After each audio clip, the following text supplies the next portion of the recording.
Amen. Donc, pasteur, nous sommes très honorés de vous avoir. Prenez le temps, prenez votre liberté, partagez avec nous ce que le Seigneur vous a mis à cœur.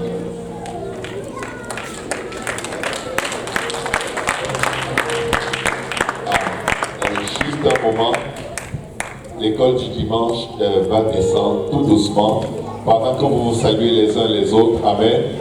Et que pasteur Bruno s'installe. Amen. Donc les enfants, vous descendez doucement sans faire du bruit. Amen.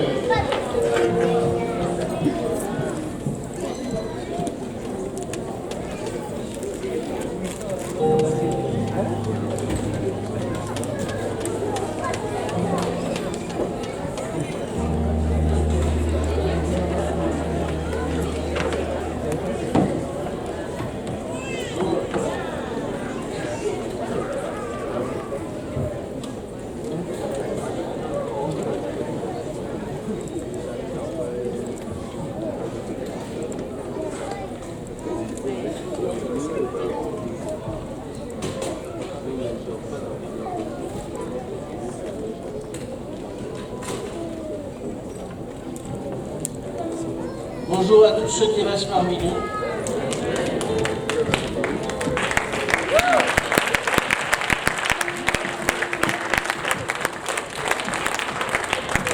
Vous pouvez vous asseoir. Et je veux vous dire que c'est nous qui sommes honorés d'être parmi vous. Merci. Merci de nous laisser encore une fois faire partie de votre réunion. On est très reconnaissants. Je vais prendre juste un instant pour vous dire qu'on a préparé une table dans le coin là-bas. Vous y verrez plusieurs choses, notamment un carnet qu'on vous demande de signer. Rien d'autre, juste votre nom, votre adresse, rien comme ça, mais simplement de signer.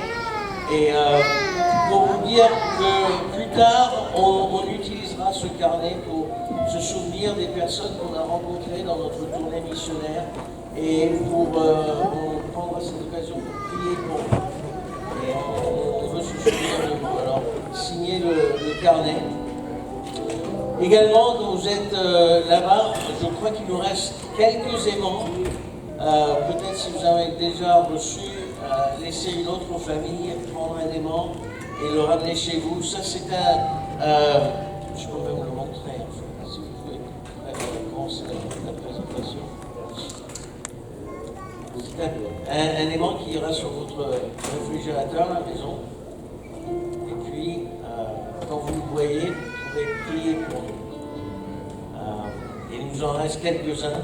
Alors, tant qu'on en a, vous pouvez en prendre un par famille, si possible. On l'encourage et on vous en remercie. Et également, quand vous êtes là-bas, vous allez voir un puzzle. Et ça représente le fait qu'on fait tous partie de la moisson ensemble. Chacun fait partie. Chacun représente un morceau de cette image que Dieu est en train de créer. Et en particulier, c'est pour notre bâtisse. En ce moment, on est dans on loue tous les dimanches une salle de réunion dans un hôtel pour nos réunions à l'église de Pentecôtiste unie de Nice. Et on aimerait avoir quelque chose d'un peu plus permanent que ça. Et pour cette raison, on fait une ramasse de fonds pour ce projet-là. Alors, pour chaque $20 que vous donnez, vous allez signer un morceau du puzzle. Et ça représente votre partie de ce qui est en train de se passer de l'autre côté de l'Atlantique, dans la ville de Nice. Et on vous remercie pour ça. Amen. Pour ceux qui ont déjà entendu mes propos sur ce sujet, mes excuses, mais au moins vous saurez que je suis convaincu de quoi je parle aujourd'hui. Amen. Je vais vous raconter un peu comment cette église a commencé. On a été nommé à la mission en France en 2004 et on a servi dans des églises différentes, mais cette dernière séance, ces 4 dernières années qu'on vient de finir, on est allé dans la ville de Nice, la 5e plus grande ville de France, une ville de 350 000 habitants à peu près, avec une population urbaine d'à peu près 1,2 million, si on compte toute l'aire urbaine autour de Nice. 1,2 million d'habitants. On est allé là implanter une église apostolique. Et jusqu'à présent, jusqu'en 2015, il n'y avait aucune église apostolique francophone dans cette ville. Pour 1,2 million. Pour 350 000 habitants dans la ville, il n'y avait aucune église. Et aujourd'hui, on est très content de pouvoir vous dire qu'il y a maintenant une église. À cause d'églises exactement comme celle-ci, qui prennent part à notre mission, à notre ministère, il y a aujourd'hui une église pentecôtiste unie à Nice. Et on remercie le Seigneur pour ça.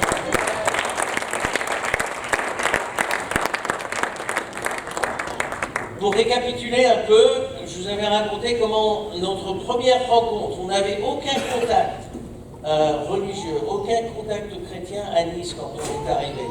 0.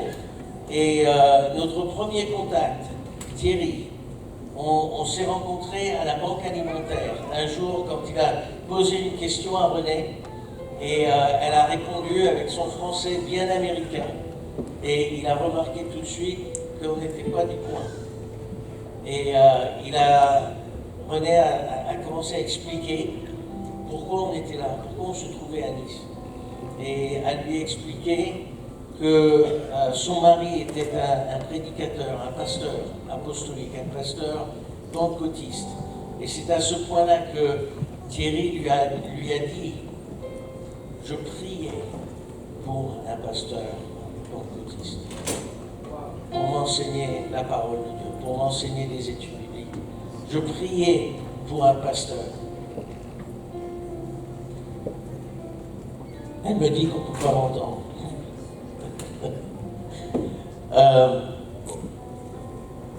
Et Thierry, c'est cette première rencontre qu'on a faite.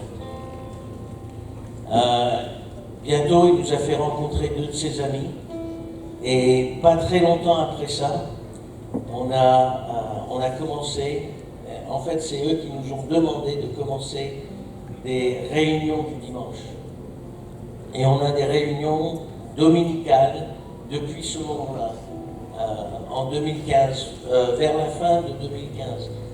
Depuis ce jour-là, il y a une église pentecôtiste unie dans la ville de Nice. Et on est reconnaissant au Seigneur pour ça. On remercie le Seigneur pour tout ce qu'il a fait. Ici, vous voyez des images. On est en pleine réunion, les mains levées, en train de louer le Seigneur, de prier ensemble. Une réunion très similaire à celle-ci. Je vais avancer un petit peu, parce que on vous a déjà adressé certaines paroles sur ce sujet. Mais tout ce que nous faisons là-bas, tout ce qui a été accompli, c'est accompli, comme je vous l'ai dit, à cause d'églises comme celle-ci, à cause de chrétiens comme vous. Cette œuvre a été accomplie. Et cette œuvre, elle a lieu à travers plusieurs moyens différents. Quand vous priez pour nous, vous nous accompagnez dans notre ministère. Quand vous donnez, quand vous faites des dons pour la bâtisse, vous nous accompagnez, vous devenez nos partenaires dans ce qu'on est en train de faire dans la ville de Nice.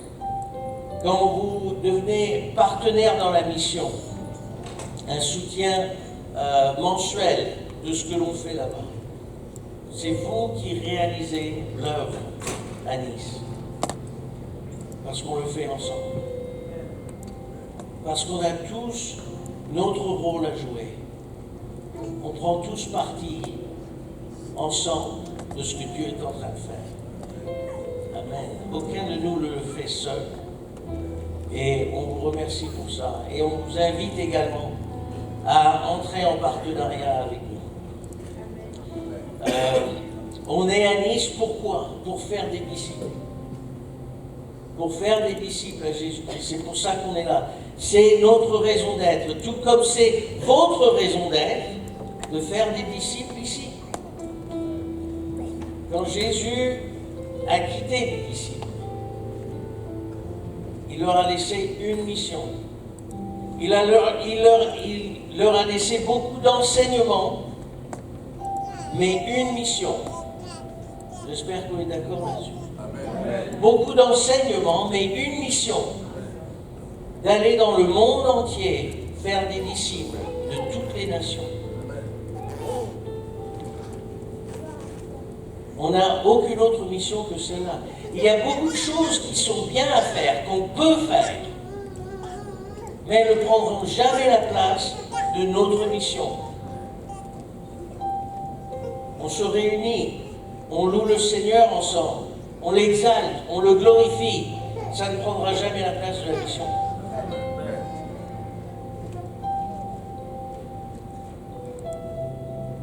On bâtit des églises, on va implanter des nouvelles églises. Ça ne prendra jamais la place de la mission. Parce que ce qu'on est en train de faire, c'est plus que d'essayer de rassembler des gens pour passer des bons moments ensemble. Mais on est en train ce qu'on veut voir, c'est des gens marcher avec Jésus pour que leur vie soit complètement transformée. Pourquoi? Parce que la transformation qui a lieu en moi et en vous, ça transforme notre monde. C'est pour ça qu'il y a beaucoup de choses. On peut s'occuper à beaucoup de choses. Bibliquement même. Mais ces choses ne prendront jamais la place de notre mission. Notre mission reste encore et toujours de faire des disciples. De faire des disciples. Et la réalité de faire des disciples, c'est que ça ne marche pas toujours comme on veut. Ça ne marche pas toujours comme on veut.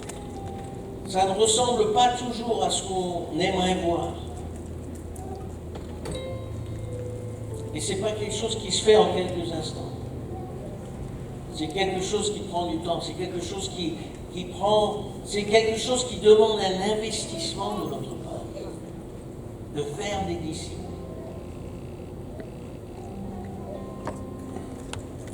J'utilise cette image pour vous raconter une petite histoire qui nous est arrivée à Nice. Un jour, on rentrait un jour, je ne veux pas que le frère se fatigue. Ça va? D'accord. Je ne sais pas si vous attendiez un signal. Vous jouez le... Il joue? D'accord. Non, c'est bon, jouer, c'est bon. Oui. Je vais vous expliquer. J'avais peur que j'avais oublié de le laisser partir. Non. Je fais ça toute la journée. Normalement, il joue pendant le... D'accord. Alors j'avais raison, j'avais oublié de le laisser partir. Je joue 3 jours. Merci. Mais un jour, on rentrait d'une étude biblique qu'on enseignait et j'ai vu un café qui... Il y avait une petite pub dehors qui invitait les gens à essayer le café Chemex. Alors, ce n'est pas un genre de café, c'est plutôt une préparation spéciale de café. Et ça m'intriguait, alors je suis rentré pour essayer. Et on m'a dit qu'il faut que je donne le résultat, alors je vous dis c'est pas mal. C'est vrai que ce café, cette préparation, c'est pas mal. Mais la raison que je raconte ça, c'est parce qu'une fois rentré dans le café, la dame qui était propriétaire a commencé à parler avec nous. Et tout de suite, on a senti qu'il y avait une connexion avec cette dame. Et c'est quelque chose, dans notre culture, là-bas, c'est quelque chose qu'on ne voit pas tout le temps. des gens qui sont plutôt ouverts, qui sont plutôt prêts à parler, à discuter. Les gens ont tendance à être un peu plus renfermés, toujours polis et gentils, mais plus renfermés. Et quand on a découvert qu'il y avait une certaine ouverture avec cette dame, en partant du café, on s'est parlé, René et moi, et on s'est dit, on va revenir ici. Chaque semaine, on va venir ici pour voir où nous mène cette relation avec cette dame, pour voir si on peut développer cette relation. Alors c'est ce qu'on a fait. Chaque semaine, semaine après semaine, on se rendait au café pour passer du temps avec elle, pour discuter avec elle. Quand on était en voyage, on ne pouvait pas, mais à d'autres moments, on y est allé plusieurs fois par semaine, simplement pour développer cette relation avec cette dame qui, bien que non-croyante, était plutôt ouverte à discuter avec nous. Et je vous dis tout de suite qu'on n'a pas eu beaucoup de discussions religieuses avec elle, parce qu'on était en train de développer une relation. Et cette relation s'est approfondie avec le temps. À Noël, René prépare certaines friandises et on en a ramené au café pour elle, pour son mari, pour ses enfants. Et elle était très reconnaissante pour ça. On a fait des retours aux États-Unis. On lui a demandé est-ce qu'on peut vous ramener quelque chose des États-Unis. Et elle, dans sa façon bien française, elle a refusé très fortement. Elle ne voulait pas. Alors on a insisté, beaucoup insisté. Et finalement, elle nous a demandé si on pouvait ramener du Kraft Mac and Cheese. J'ai aucune idée où elle a entendu parler de ça, parce que c'est pas quelque chose qu'on voit en France, bien sûr.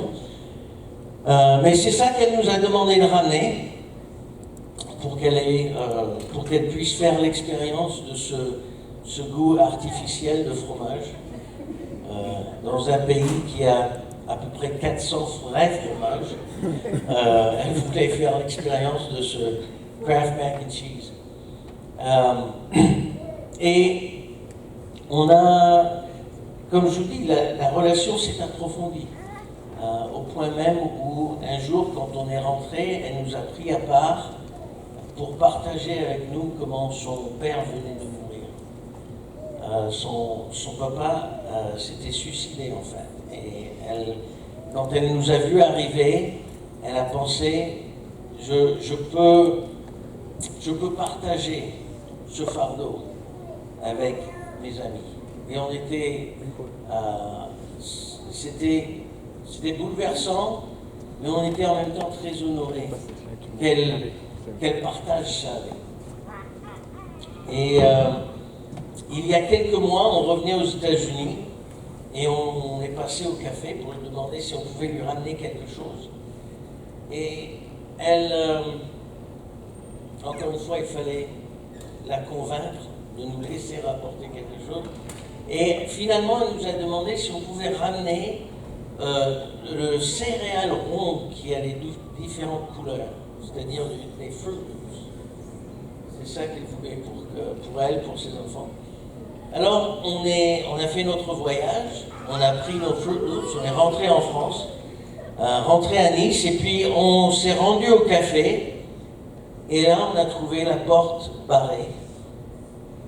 Et on a vu à travers la vitre que le courrier s'accumulait par terre.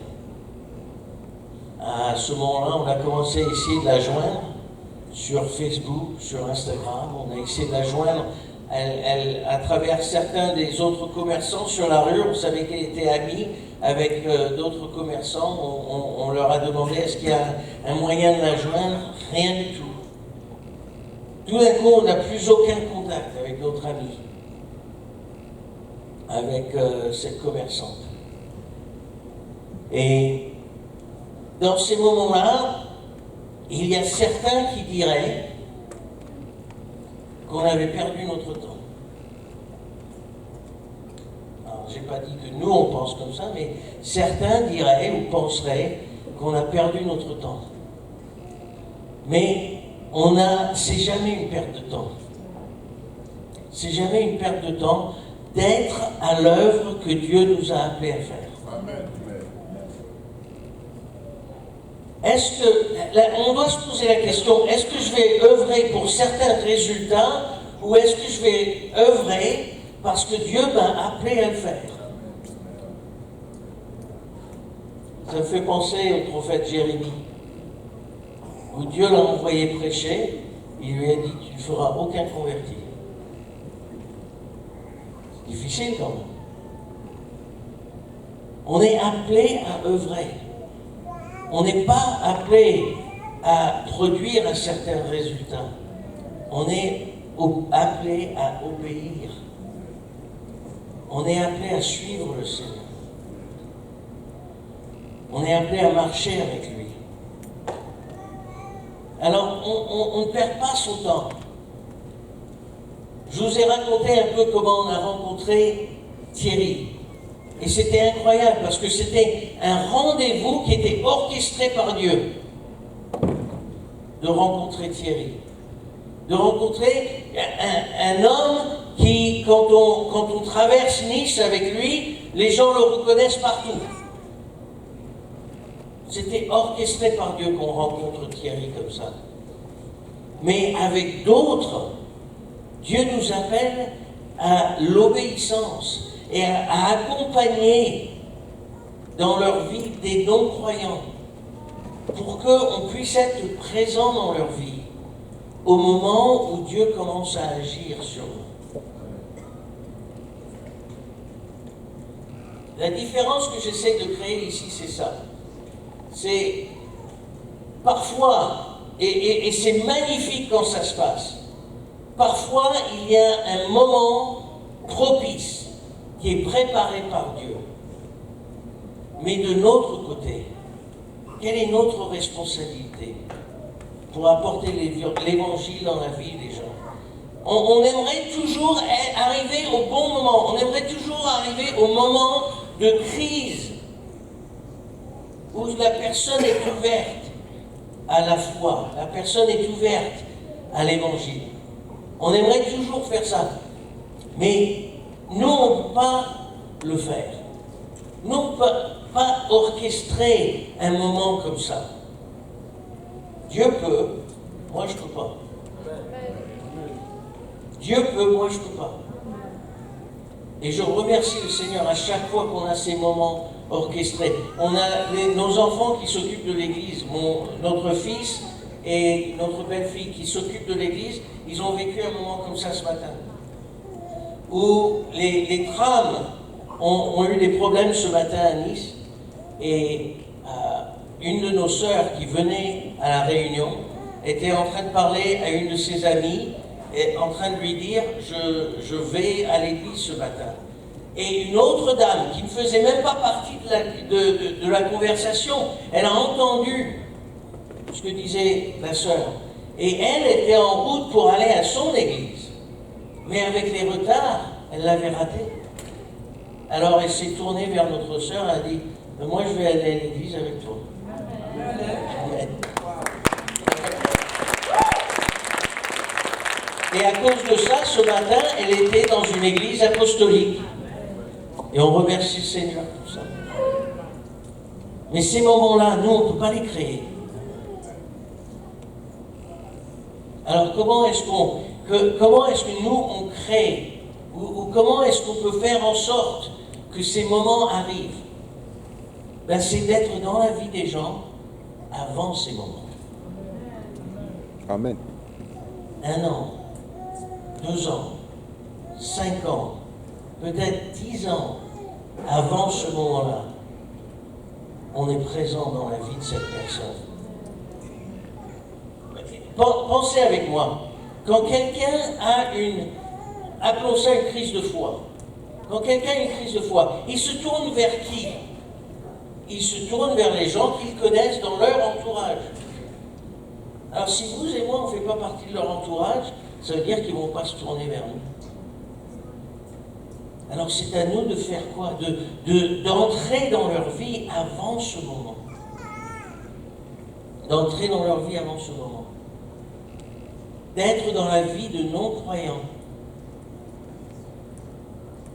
Jésus a été accusé d'être l'ami des pécheurs. J'espère, au fond de mon cœur, j'espère qu'on puisse m'accuser de la même chose. Amen. J'espère qu'on m'accuse d'être l'ami des pécheurs. Amen. Parce que c'est comme ça qu'on va être dans leur vie, au moment où ils commencent à se tourner vers Dieu, où ils commencent à se tourner vers le monde spirituel. Mais si on n'est pas là, on va rater ces moments. C'est à nous de se mettre dans cette situation, dans cette circonstance. C'est pour ça que je vous raconte cette histoire. Évangéliser le monde, notre évangélisation, de faire des disciples, ça nous coûte quelque chose. Ça nous coûte notre temps, ça nous coûte de l'argent. Amen. On n'est pas rentré on n'est pas allé toutes les semaines recevoir un café gratuit. Non. Ça coûte notre temps, ça coûte notre argent, ça coûte plus que ça encore, ça coûte notre cœur, ça coûte nos émotions. Pensez le genre d'émotion qu'on avait le jour qu'on arrive et la porte est barrée. Et dans les jours et semaines qui suivent, on essaye de contacter notre ami et on ne trouve aucun moyen. Ça coûte une partie de notre cœur de faire des disciples.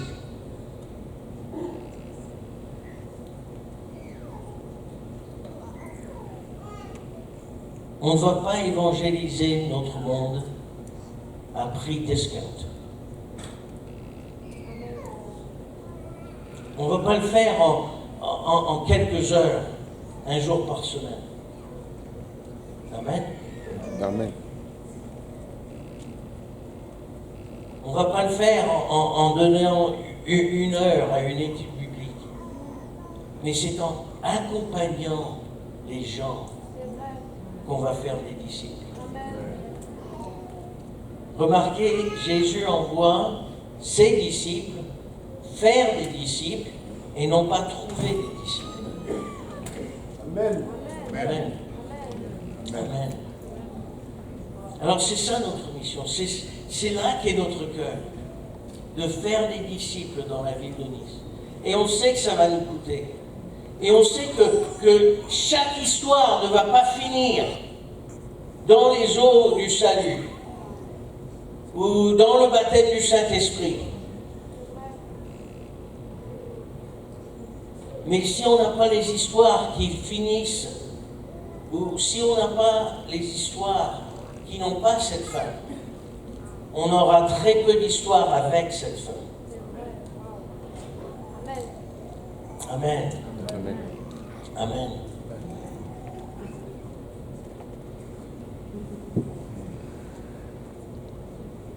C'est en anglais. Ça ne nous aide pas trop aujourd'hui. Peut-être qu'ici ça marcherait pas. Mais il y a un homme qui a écrit un livre qui s'appelle Faire des amis pour Christ. Et cette pensée même, elle est importante. De faire des amis pour Christ. C'est-à-dire d'utiliser notre temps pour inclure des non-croyants dans notre vie, pour créer ces moments qui viendront un jour. Et l'homme qui a écrit ce livre, il nous dit quelque chose de très important à propos de l'évangélisation de notre monde, à propos de l'évangélisation de nos communautés. Il dit qu'aucun de nous ne sera suffisant tout seul à présenter, à introduire un nouveau croyant à la vie chrétienne. C'est quelque chose qu'on fait ensemble. C'est quelque chose qu'on fait en tant que corps de Christ. C'est quelque chose qui prend plus qu'une personne. Quand quelqu'un est né de nouveau, on prêche bien sûr la nouvelle naissance. Quelqu'un se repent. Quelqu'un est baptisé au nom de Jésus-Christ pour le pardon du péché. Reçoit le Saint-Esprit. Cette personne est née de nouveau. Quand cette personne est née de nouveau et est née dans l'Église, elle n'est pas née à un autre chrétien. Parce que l'Église ensemble, un nouveau chrétien a besoin de l'Église pour qu'il devienne disciple, pour commencer à marcher avec le Seigneur. Ce n'est pas quelque chose qu'on fait tout seul. C'est ce que Paul explique dans 1 Corinthiens 3. 1 Corinthiens chapitre 3, si vous voulez regarder, versets 6 à 9. 1 Corinthiens 3, 6 à 9.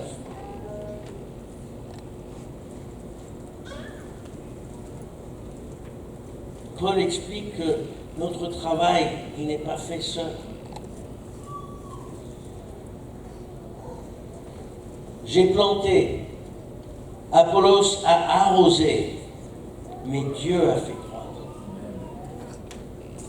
Alors quand on lit ça, il faut comprendre que Paul était en train de s'adresser à une division qui existait parmi les Corinthiens. Les chrétiens corinthiens, ils avaient un problème où ils pensaient avoir une hiérarchie selon qui les avait baptisés, qui les avait évangélisés. Alors certains disaient, moi j'appartiens à Paul, moi j'appartiens à Apollos. Il y avait une division. Alors Paul leur dit, oui, j'ai planté, et Apollos il a arrosé. Mais c'est Dieu qui a fait croître. C'est Dieu qui a fait la différence, c'est pas nous. C'est ce qu'il explique dans le verset 7, en sorte que ce n'est pas celui qui plante qui est quelque chose, ni celui qui arrose. Il dit, pourquoi vous dites je suis de Paul, je suis d'Apollos? Nous on fait rien.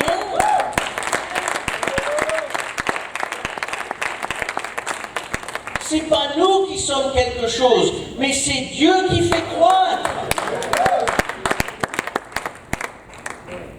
C'est lui qui est quelque chose, c'est lui qui fait la différence.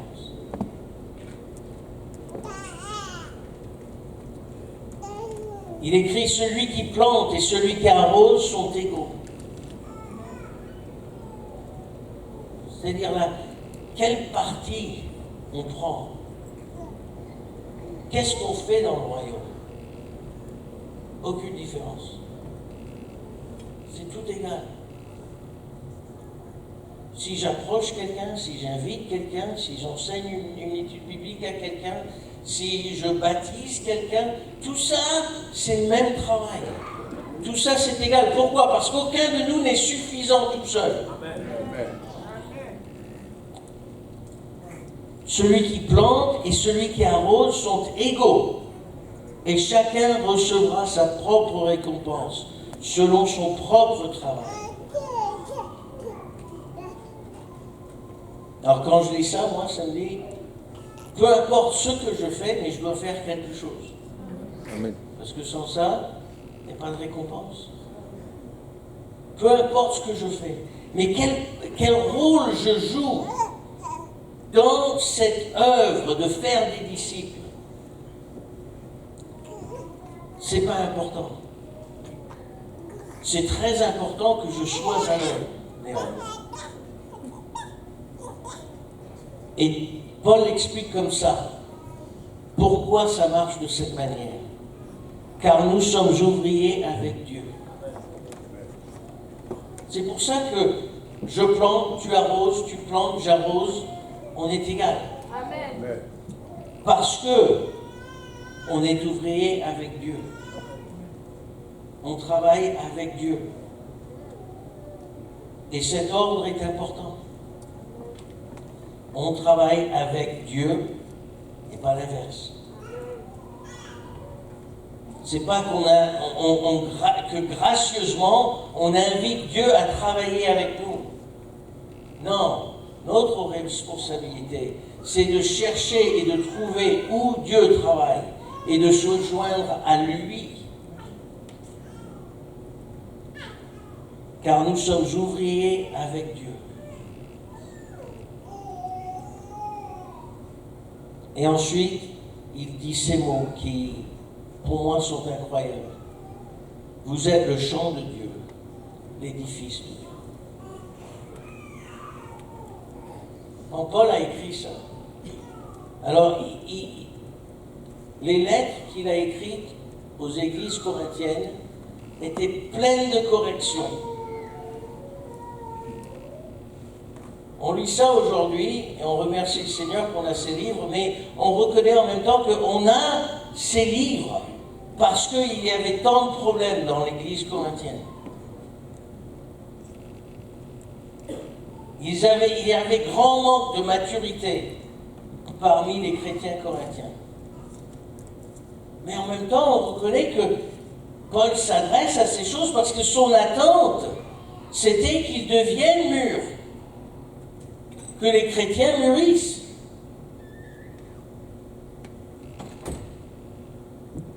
Alors dans cette attente, on peut comprendre que Paul voyait le jour où les Corinthiens aussi deviendraient les ouvriers. Où il ne parle pas seulement que nous sommes ouvriers avec Dieu en parlant de lui et d'Apollos, mais nous sommes ouvriers avec Dieu. Vous aussi, Corinthiens, vous serez ouvriers avec Dieu. Parce que vous allez mûrir. Vous allez atteindre une maturité dans votre marche avec le Seigneur. Nous sommes ouvriers avec Dieu. Vous êtes le champ de Dieu, l'édifice. Alors, il est en train de dire que vous êtes l'œuvre de Dieu et en même temps ouvrier. Œuvre et ouvrier en même temps. Et pour moi, ça c'est quelque chose de merveilleux. Parce qu'il est en train de dire que j'ai pas besoin d'être fini. J'ai pas besoin d'être complètement... j'ai pas besoin d'être parfait. J'ai pas besoin que tout soit en place dans ma vie pour travailler avec Dieu. Parce que même quand il est en train d'œuvrer en moi, il utilise ça pour œuvrer dans quelqu'un d'autre à côté de moi. Je l'explique comme ça. On veut souvent présenter une image complètement parfaite aux non-croyants qui nous entourent. On veut, ouais, je suis un chrétien, tout est parfait dans ma vie, tout va bien.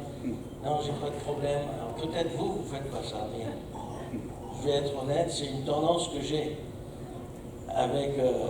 déjà avec mes frères et sœurs dans l'église, mais surtout à l'extérieur. Je veux présenter, j'ai tendance à vouloir, j'essaye de ne pas le faire, mais j'ai tendance à vouloir présenter une image qui est bien en place.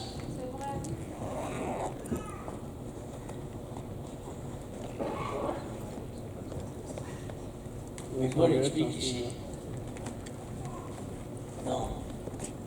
Dieu travaille encore. On œuvre avec lui, mais il travaille encore. Il n'a pas fini.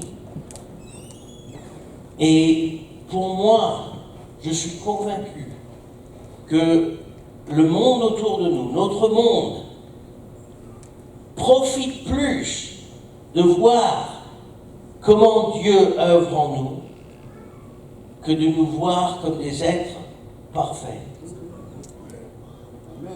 Qu'on n'est pas déjà. Aucun de nous. C'est peut-être un choc pour vous, mais vous n'êtes pas parfait. Hein?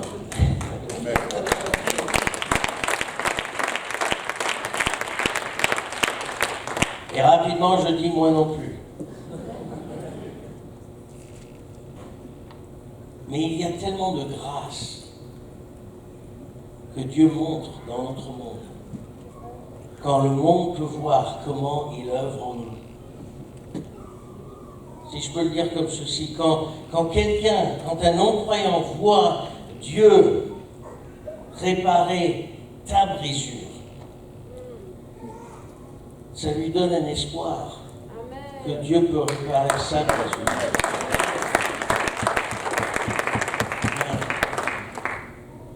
Et c'est ça qu'on est invité à faire aujourd'hui. En fait, pas simplement faire, mais être. On est appelé à vivre en tant que l'œuvre de Dieu qui œuvre avec Dieu. Et je vous invite à vous lever avec moi aujourd'hui.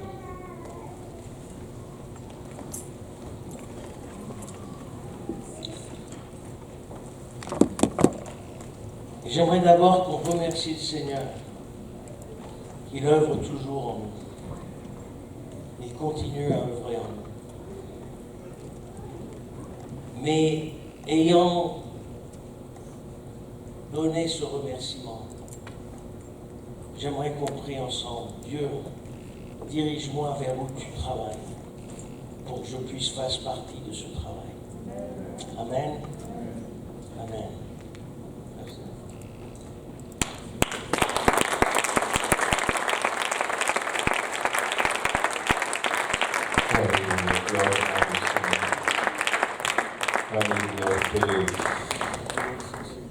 Très édifiant, très encourageant de comprendre que on ne travaille pas en vain et que le résultat ne va pas déterminer ta persévérance ou non. Le Seigneur a dit allez, mais il ne nous a pas dit combien de personnes nous allions gagner. Et tu ne connaîtras, il ne te dira jamais le nombre de personnes. Mais il s'attend à ce que nous allions toujours et encore. Nous allons prier maintenant pour que Dieu nous garde fixés sur l'ordre qu'il nous a donné d'aller, et non pas fixés sur les résultats ou les réactions de ceux vers qui nous allons. Amen. Au nom de Jésus. Cet hôtel est ouvert si vous voulez, et vous pouvez vous avancer. Si vous voulez, vous pouvez aussi prier là où vous êtes, mais je vous encouragerai à vous avancer pour donner un signal au Seigneur. Seigneur, je veux faire mieux, travaille en moi, que je sois déterminé à faire ta volonté. Peu importe les temps, peu importe les circonstances, peu importe ce que je vois, je ne vois pas, peu importe ce que je considère comme étant des résultats ou non. Je veux faire ta volonté. Me voici, envoie-moi là où tu es à l'œuvre en ce moment même. Envoie-moi là où tu bouges en ce moment. Envoie-moi là où tu veux que je connecte, parce que tu es sur le point de faire quelque chose.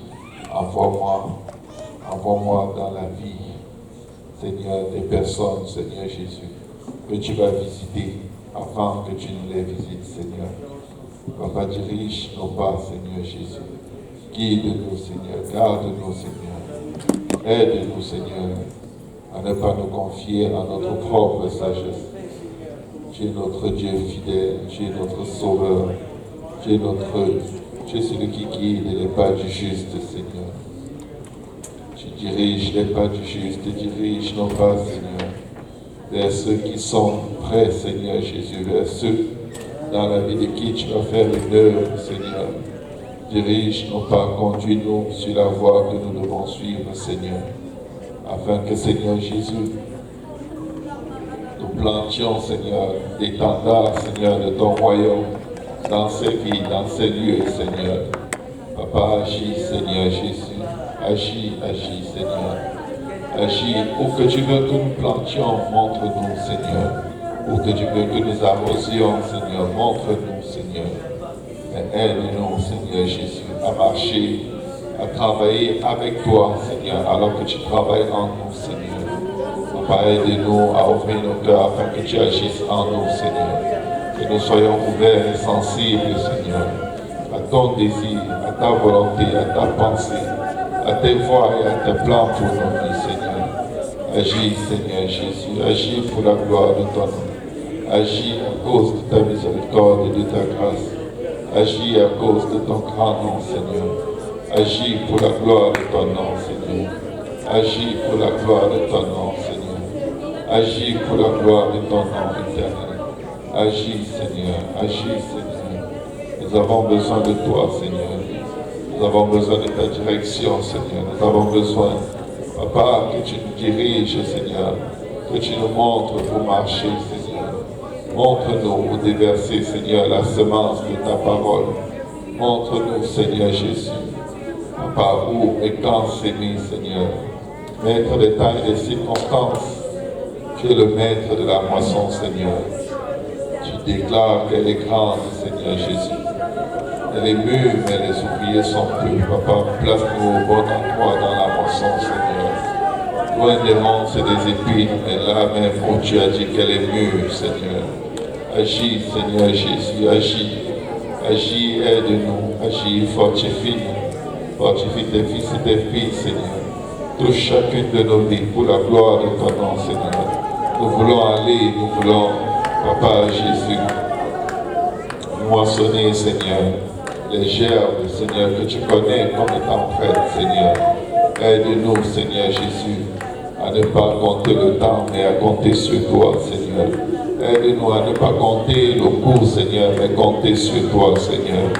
Aide-nous, Seigneur Jésus, à ne rien compter que de compter sur toi. À ne rien espérer qu'espérer en toi, Seigneur. Papa, aide-nous, Seigneur, à être concentrés sur toi, sur l'appel, la mission que tu nous as donnée, Seigneur. Agis, Seigneur Jésus. Agis, éternel des anges. Agis, roi des rois. Agis, Seigneur des seigneurs. Toi seul est Dieu, bien avant tous les temps, Seigneur. Tu es assis sur le trône, Seigneur. Tu connais les cœurs, tu connais toutes les âmes, elles t'appartiennent, Seigneur. Tu comptes les âmes, tu comptes les cheveux de nos têtes, Seigneur. Tu connais chacun des jours de nos vies avant qu'aucun d'eux n'exista, Seigneur. Papa, fais de chaque jour, Seigneur, un jour où nous avons sémé ou arrosé, Seigneur, et te faisant confiance parce que tu vas faire grandir. Agis, Seigneur, agis, éternel. Agis, Prince de paix et de gloire. Agis, Seigneur Jésus. Agis, Seigneur Jésus. Agis, Seigneur Jésus. Agis, Seigneur Jésus. Agis, Seigneur Jésus. Agis, Seigneur Jésus. Agis, Seigneur. Agis, éternel. Agis pour la gloire de ton nom. Agis pour la gloire de ton nom. Agis. Agis dans nos cœurs, Seigneur. Papa, enlève les obstacles, le système de pensée qui nous empêche, Papa, d'oser encore, de jeter encore nos filets, Seigneur. Aide-nous encore à jeter tous les filets, Seigneur. Et non pas le filet, Seigneur. Éternel, agis, agis, agis dans nos cœurs. Agis dans nos pensées, Seigneur. Enlève, Seigneur Jésus, tout système de pensée qui s'oppose à la connaissance de Dieu en nous, Seigneur. Crée en nous un cœur pur, renouvelle en nous un esprit bien disposé, Seigneur. Aide-nous à compter sur toi, quels que soient les temps et les circonstances, à nous appuyer sur toi, à regarder à toi, Seigneur. La fidélité est grande, elle est incomparable, Seigneur. Nul n'est comme toi, notre Dieu et notre roi. Agis, Seigneur, agis, Jésus. Agis, Seigneur des seigneurs. Agis, roi des rois. Agis encore, Seigneur. Agis encore, Jésus. Agis encore, éternel. Agis encore, souverain maître de notre foi.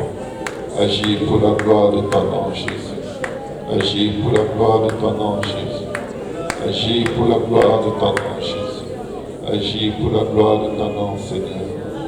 Nous te glorifions, nous t'élévons, nous t'adorons, Seigneur. Nous te louons, Seigneur, car toi seul est Dieu, bien avant tous les temps. Tu es assis sur le trône, Seigneur. Que toute louange soit en toi, Seigneur. Que notre adoration te revienne, Seigneur. Toute louange, éternelle, toute louange à toi, notre Dieu, à toi, notre roi, à toi, notre Père, Seigneur. Alléluia, Jésus. Alléluia, Jésus. Alléluia, Seigneur. Dirige nos pas. Dirige nos pas, Seigneur. Dirige nos pas, Seigneur. Nous venons décharger à tes pieds nos fardeaux, Seigneur. Les soucis, Seigneur, de la vie de ce monde, Seigneur, qui viennent nous distraire, Seigneur Jésus, de ton désir de nous voir aller, Seigneur. Oh Dieu, viens, Seigneur, enlève nos fardeaux, nos inquiétudes, nos calculs, nos craintes, nos frayeurs, nos peurs. Enlève tout, Seigneur Jésus. Tout obstacle dont nous sommes conscients et même ceux dont nous ne sommes pas conscients. Enlève-les, Seigneur Jésus. Permets que nous allions, Papa, et que nous portions des fruits, Seigneur, en abondance. Et que ces fruits demeurent jusqu'à la vie éternelle, Seigneur. Nous avons besoin de toi, Seigneur Jésus. Agis, Seigneur.